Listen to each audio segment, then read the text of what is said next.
It's Friday, guys. We've almost made it through the first week. Just a quick little note. I know that the written directions are on the website, but sometimes the written directions are difficult to follow. I know I like to be able to see how it's done, and then I can usually do it pretty well. As far as submitting assignments goes, the easiest way to do this is if you go to the Warren Local School District webpage and go to School and Departments. Most of you have already done this part. Go to Little Hocking Elementary, and that pulls up our school website. Then if you scroll down, you'll see teacher websites. And then you can click on my name, Ellen Anthony. Right here are the actual written out directions for how to submit assignments to me. And this is where the assignments are located. So if you click on assignments and then click on the link here, this is where you're going to find the assignments. Now, for each week, they're asking that you do 2 assignments. So for this first week, everything here in lesson 1 and everything in lesson 2 is what we're asking that students finish. The easiest way to be able to share this with me is if you click on the blue link, the assignment will come up and it'll look something like this. Now, this is one way to think about it is like this is like my piece of paper, the teacher piece of paper. So, what you're going to want to do is to make a copy of this. It's like if you took the paper to a copy machine and made your own copy, because I won't let you write on my copy because then everybody would see it. So, you're going to go to File, you're going to make a copy. And the thing that I would suggest you do is make a copy of the entire presentation. That way, you only have to go through these steps the one time, and then you are finished. And your student can just go in and edit it each week. So I'm going to make a copy of the entire one. And they're going to suggest a name. It says copy of vocabulary worksheets. I would simply change this to the child's name. I'll put my name in for right now. Ellen's vocabulary worksheets, and I'm going to hit OK. So it is now making my own copy. This is now my sheets of paper, no longer the teacher's. And once it loads up, it's taking a little bit of time.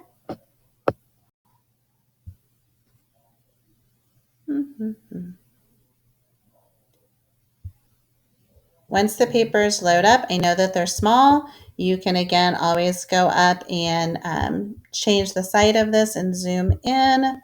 Where is it? Right here. And make that larger to be able to be seen easier. Raise it to 100.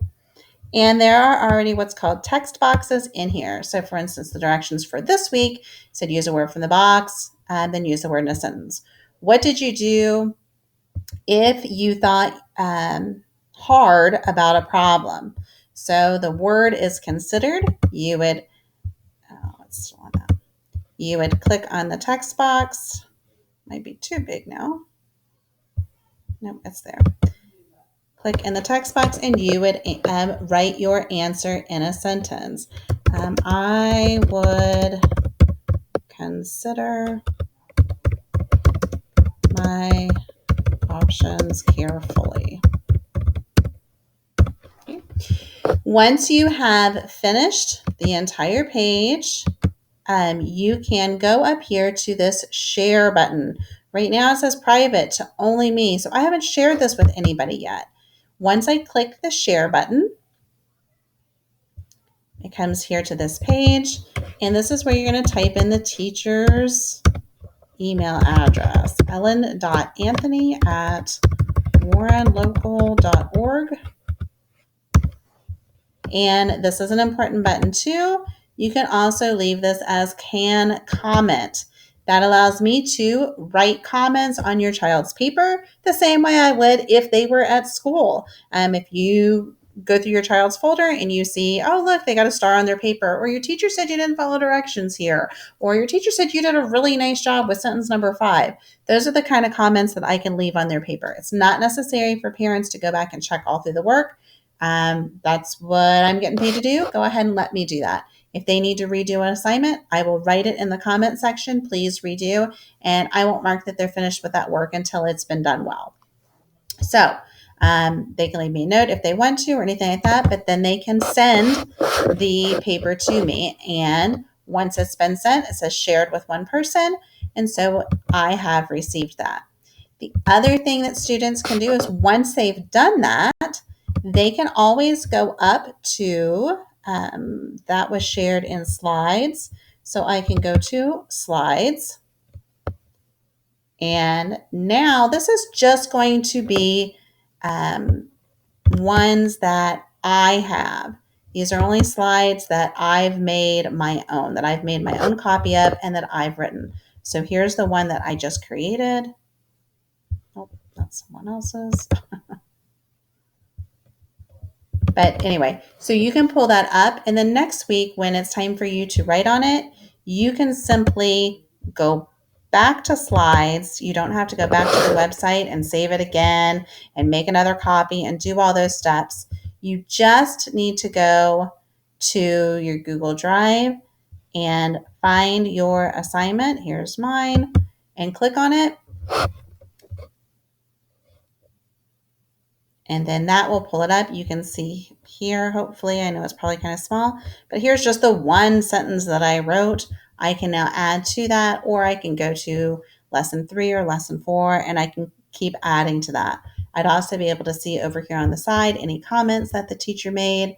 And if I have a question about the comment, I can write back to that too.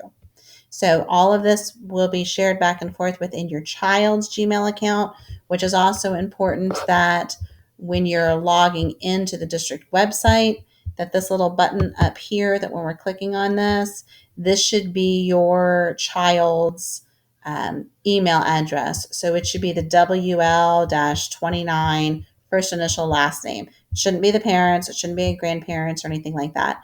If I try to search for your child's work, to find their math problems or something like that.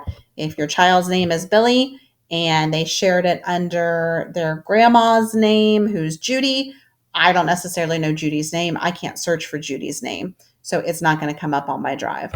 So in order for me to be able to search for your child's stuff, it really needs to be shared under your child's email. Again, this is a lot of information. If you get lost, always go back to the district website and look for those written directions. It takes you through it step by step.